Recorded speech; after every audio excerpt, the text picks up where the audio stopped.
2 years ago, almost nobody cared about Texas Instruments stock. Revenue was slowing, free cash flow collapsed, and the company was spending billions on factories while competitors looked faster, leaner, and more exciting. So the stock basically went nowhere. But now Nvidia and TI are introducing an entirely new 800-volt architecture for AI data centers. And suddenly, this boring dividend stock is sitting right in the middle of one of the fastest growing markets in semiconductor. Now, I have talked about the underlying technology 2 years ago already. And today, we are looking at why the market completely ignored TI for the last 5 years and the specific reasons why that's about to change. And if you're new here, my name is Florian and I'm a physics engineer from Germany that has worked for a semiconductor manufacturing company for the last decade. Welcome to the channel and thank you for joining me today. So, Texas Instruments is usually not associated with high growth stocks. Sure, it pays a dependable dividend with a 2% yield right now, but it's rarely the first name that comes up when people talk about growth stocks. For the last few years, the narrative was that TI is too slow. A legacy giant that can't compete with peers like Broadcom or monolithic power systems.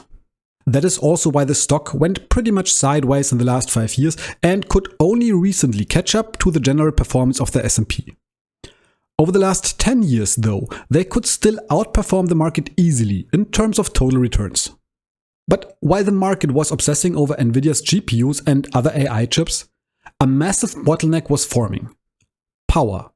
And I'm not talking about the general power demand, but specifically how to deliver it to the chips without melting the whole server rack. That is also why TI, together with Nvidia and a couple others, have introduced a new server power architecture. We are moving from the standard 48-volt distribution to a massive 800-volt DC architecture. And this isn't just a minor tweak. It's a fundamental shift in how data centers are built. Because when you move to 800 volts, you don't have a lot of room for error. Many smaller components that were formerly used to transport and transform the power are now replaced by a few high-quality ones. This simplifies the power distribution while at the same time also improving efficiency and power density. But you need components that can handle extreme voltages without arcing or causing short circuits. This is why Nvidia isn't just buying off-the-shelf parts anymore. They are co-developing the power ecosystem for these AI factories directly with TI. In my analysis about TI 2 years ago, I talked about the gallium nitride or GaN technology, and that I think that this is the most overlooked part of the business for highly efficient and fast power supplies for data centers specifically. And guess what technology these new power supplies are using? Exactly. Compared to other power supply technologies like silicon carbide, GaN has faster switching speeds, a better efficiency, and they can be produced cheaper. So this technology is a perfect fit to this new ecosystem. If you combine that with the new proprietary ISO-Shield packaging technology that TI just introduced in March and that can handle incredible power densities without sacrificing reliability, you have a solution that competitors are struggling to match. Now, unfortunately, there are no concrete values on market share available, but TI, together with Infineon, are estimated to be the two market leaders here. And look at the insane growth forecast of almost 32% per year in this market. This is way higher than the general power management market that is expected to grow with just 6.3% until 2034, and even more than 10 times higher than the wider analog semiconductor market. So these efforts are finally starting to pay off. And in the last earnings call, they reported a 90% growth in revenue that was driven by data center products that include exactly these power ICs. But overall, the data center market is still a smaller one for TI with only 9% of their revenue in 2025. But it's a quickly growing one. The majority of their business is still coming from industrial and automotive applications though. But why is this technology such a big deal? Well, the power of each server rack is expected to surpass 1 megawatt in the next years. With this kind of power, you need to amp up the current to 20,000 amperes with the current 48-volt system. That would require copper wires the size of a human leg to keep the rack just from melting. So by moving to 800 volts, you can lower this current, save on copper, and make it possible to pack more GPUs into the same space. But of course, you can't just plug in a GPU into 800 volts. You have to convert this voltage down, control it, regulate it, and also isolate it against other components. Because a short circuit with 800 volts would just incinerate the whole rack of GPUs. So this whole trend is not just driving TI's GaN products, but a whole plethora of other products too. And this isn't a commodity business either. These high voltage products have a higher margin than the regular silicon products that TI used to sell. So they have the potential to boost the income and cash flow even more than the revenue. But if you looked at TI's cash flow statement in the last years, it looked pretty tough. The company was burning through $5 billion per year in capex costs. And this had a severe impact on their free cash flow, the orange line here. For a business that is usually known for being a cash cow, this was pretty painful. It also caused their free cash flow yield, the metric that shows how much cash a company generates in relation to the market cap, down. From well over 6% in 2020, it dropped to a measly 0.9% in 2024. Margins were being eaten alive by depreciation and the sheer cost of building out massive new superfabs in Texas and Utah. But there was a reason for this. Because TI's management wasn't just buying machines. They were enhancing the base of their competitive advantage, their independence. Because while competitors like Monolithic Power Systems rely on outside foundries like TSMC, TI decided to own every single step of the process. So they invested $25 billion of money today into these new fabs that are able to produce larger wafers. But these fabs will produce for decades and lower TI's production costs significantly. TI's own estimations are that they can produce chips at a 40% lower cost than the industry standard. By 2030, over 80% of their wafers should be produced on these new lines, which gives them the potential for a massive margin boost. And not that Texas Instruments has bad margins today. As you can see with the operating margins here, Texas Instruments, the blue line, had and still has one of the best margins in the whole industry. Even after a drop in the last few years, they are still the second best here, just after TSMC, the orange line. And in 2026, their cash flow has also finally hit the turning point again. This year, the free cash flow per share should go back to their historic growth. And so far, the company is on track to deliver over $8 free cash flow per share again. In the first quarter alone, the free cash flow already jumped by 154% compared to last year. Yes, this was from a very low starting level, but it still shows that this boring giant didn't just survive the spending spree. They used it to further enhance their moat. This moat comes from the difference in business model between TI and competitors like Monolithic Power. Because it's not the circuit design. Monolithic Power Systems and many others in the space are fabless. This means that they don't have their own production. This makes them agile and capital light until their foundry raises prices. So these new and modern fabs allow TI to do something that others can't.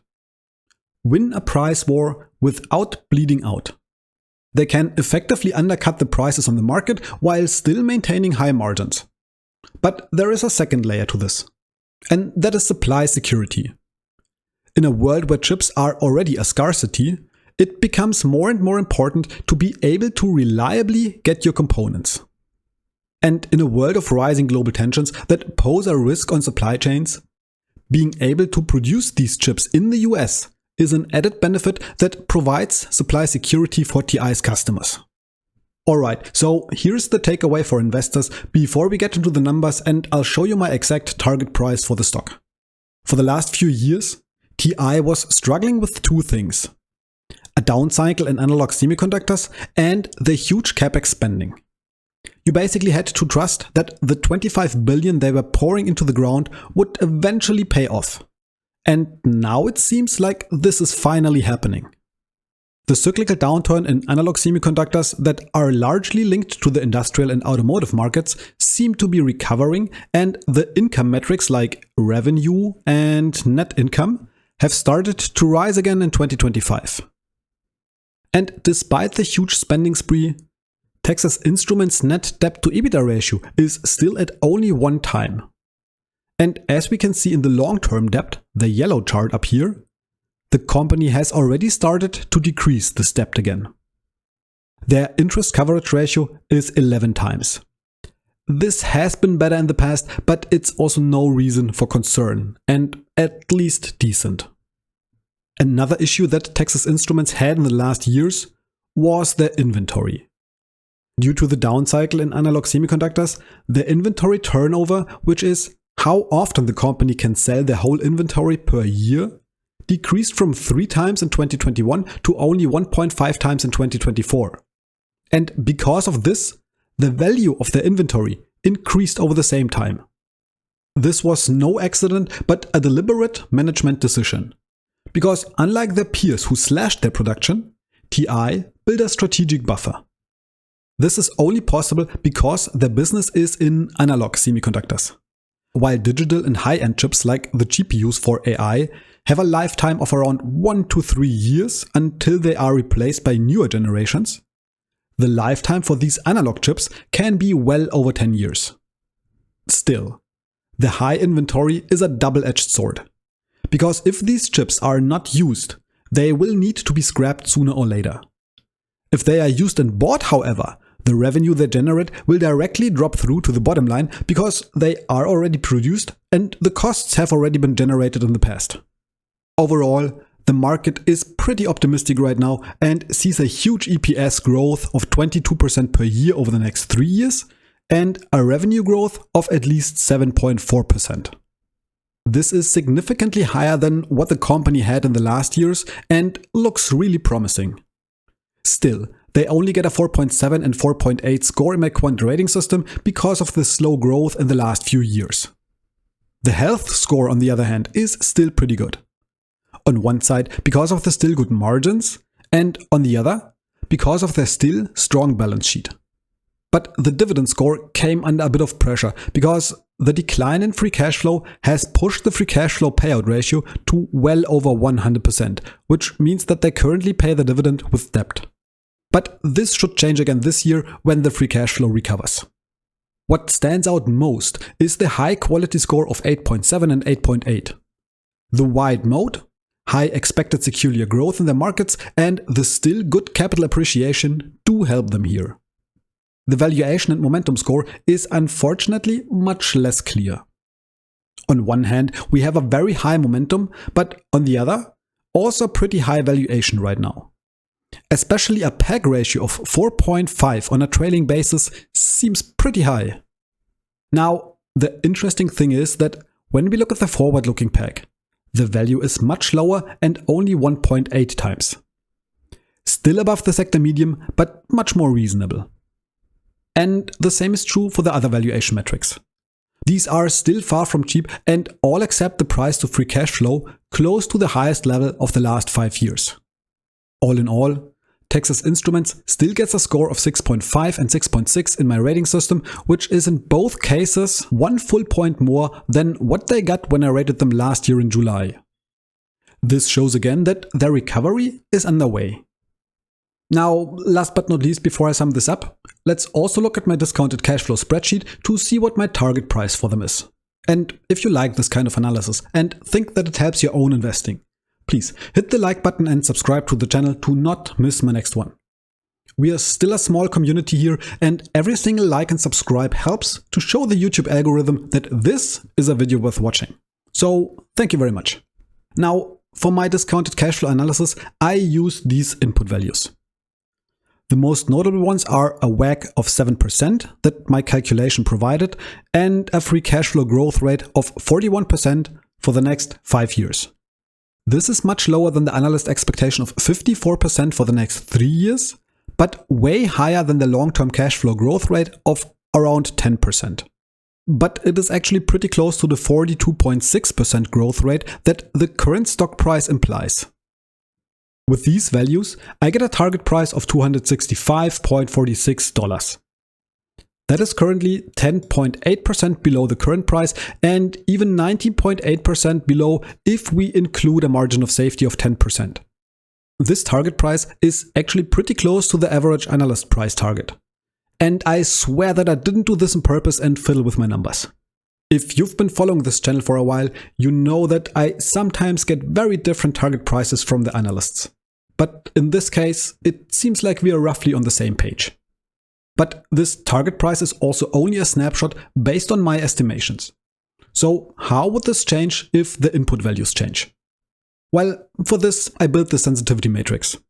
And here we see that not too much would need to change to give a positive target price. If the WACC would just be a little bit lower or the terminal growth rate or the short-term growth rate higher, the price today wouldn't look too bad. So essentially, you have to ask yourself which values you think are realistic. For me, the current price after the huge jump just doesn't give enough margin of safety. So if you are thinking about an investment right now, I would ask myself, why now? Why not a year ago, when the end of the Capex cycle was also already on the horizon and the stock price much cheaper than today? What changed? Yes, the first quarter in 2026 was very promising. But so was the first quarter last year. And in the end, last year turned out to be a false start and the second half was much worse than expected. And with a stock priced for perfection, that's a dangerous mix. So while I like the company very much, I would be very careful at the current levels and rather wait for the price to drop or for the next quarters to prove that the recovery is real before investing. But as always, that's just my opinion. And full disclosure, I am already invested in TI, so I am definitely biased. Now, what do you think?